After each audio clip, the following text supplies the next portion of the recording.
What you hate has more control over you than what you love. It pulls at your emotions, distorts your thinking, and lingers longer in your memory than moments of joy.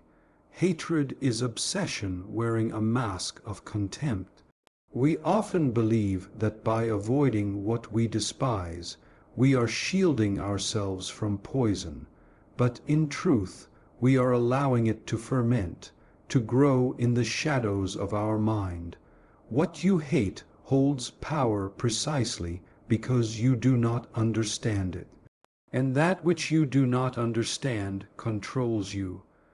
Most people instinctively run from the things that irritate them: political ideologies, social groups, rival figures, or ideas that contradict their world view. They scoff, they dismiss, they refuse to look deeper.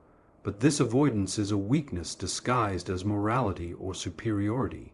You are telling yourself you are above it, when in fact you are beneath it, because it still shapes your thoughts and actions.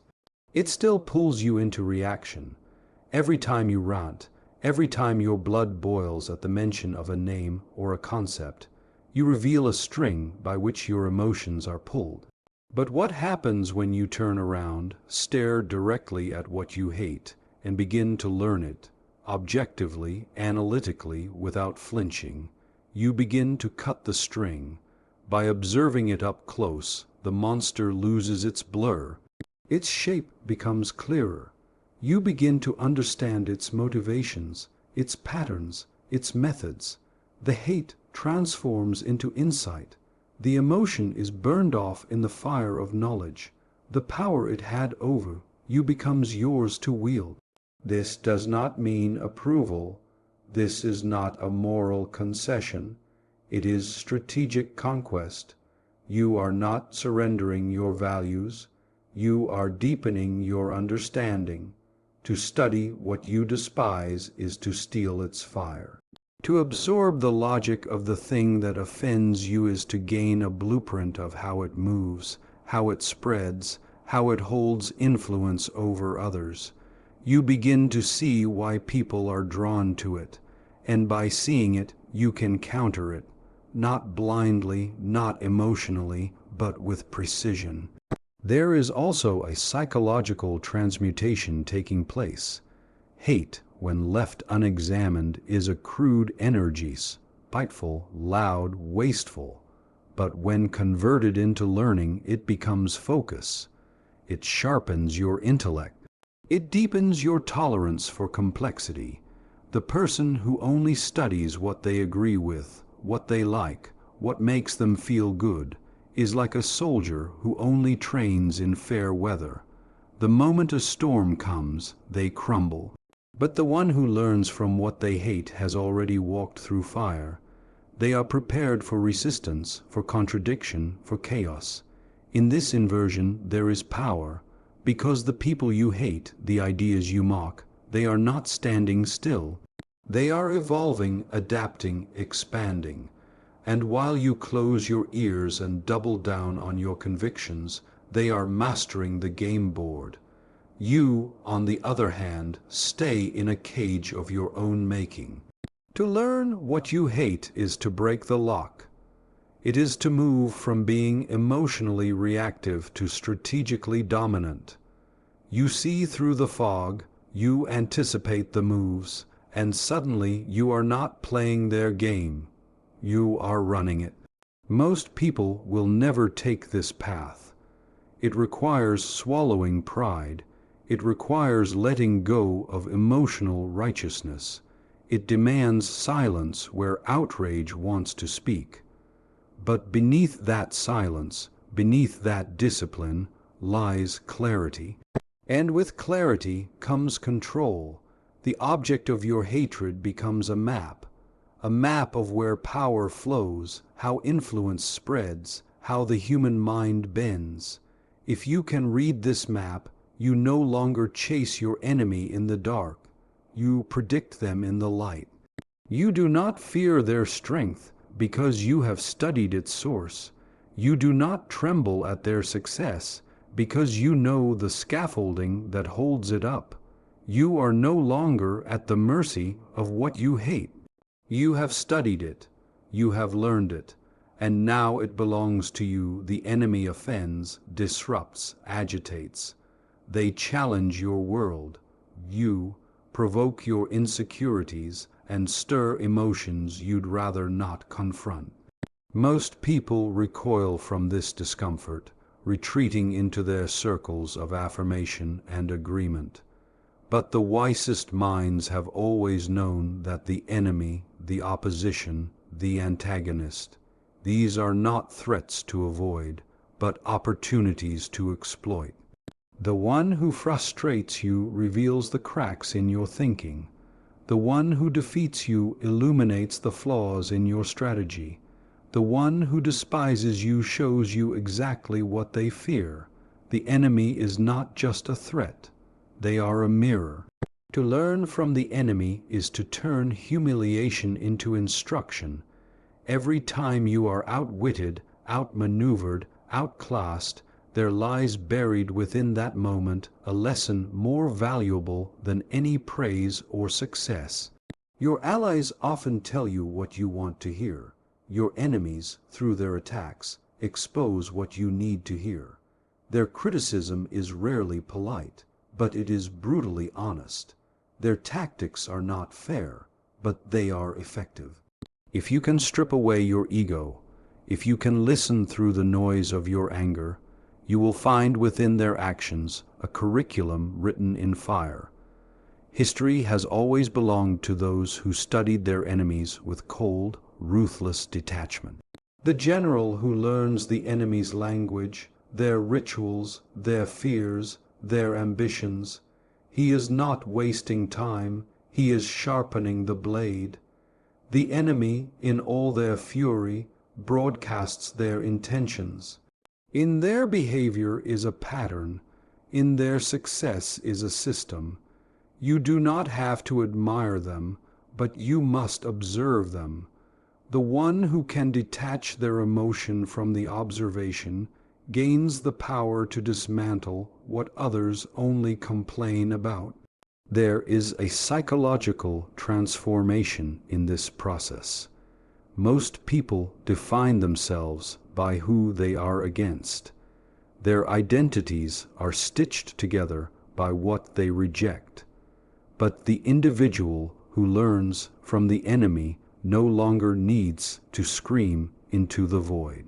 They no longer rely on moral superiority or loud indignation to feel powerful. Instead, they become quiet, surgical, analytical. They walk into the domain of the enemy not to be converted, but to dissect, to extract value from that which they loathe. And in this quiet detachment, they become more dangerous than the loudest crusader. The enemy also forces evolution. Without an adversary, you remain soft. You linger in comfort, assuming your world. You is complete. But when pressed by opposition, when pushed by contradiction, your mind must adapt or perish. In this crucible, intellect sharpens, perspective widens. The ideas you once held as unassailable now appear simplistic. You are forced to grow, to shed skin, to move from certainty to depth. The enemy does not allow stagnation. They force transformation. To hate the enemy is natural. But to stop there is immature. Hatred is emotional. Learning is strategic. The people who seem to undermine your progress, who mock your vision or obstruct your mission, they are doing something more valuable than encouragement. They are pressure testing your foundation.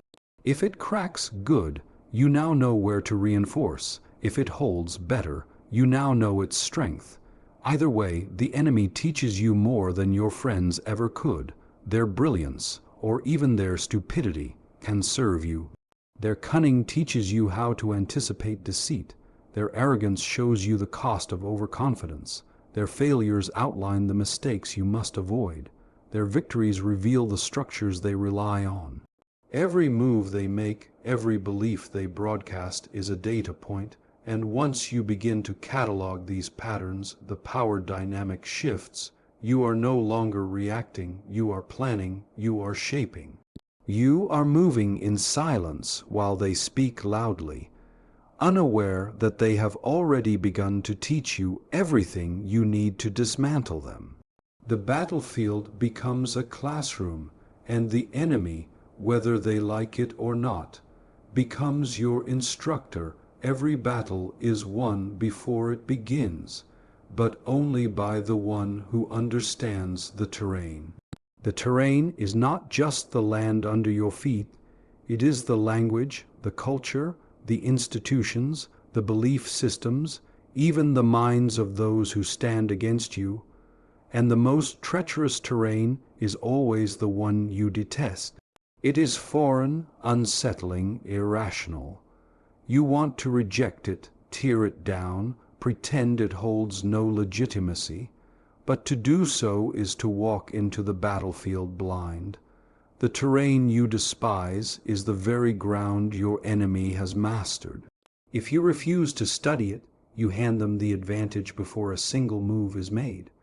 What you despise, you stop analyzing, you label it, condemn it, and look away. But the terrain does not vanish because you disapprove of it. In fact, it expands while you ignore it. Your disgust becomes your vulnerability. The more emotional your aversion, the more blind you become to how it truly operates. Meanwhile, those who live and breathe within that environment know its every contour. They know where the traps lie, where the resources are buried, and how to manipulate the movement of those too proud to learn. The terrain becomes their ally and your executioner. To rule, you must first understand. And understanding comes not from projection or assumption, but immersion. You must study the philosophies that repel you, the ideologies that threaten your sense of order, the behaviors you find irrational or offensive. Not to validate them, but to map them. The map is your weapon. It reveals the corridors of influence, the points of weakness, the sources of momentum. Without this knowledge, you are fighting a ghost with a stick. With it, you are designing the battlefield to your advantage.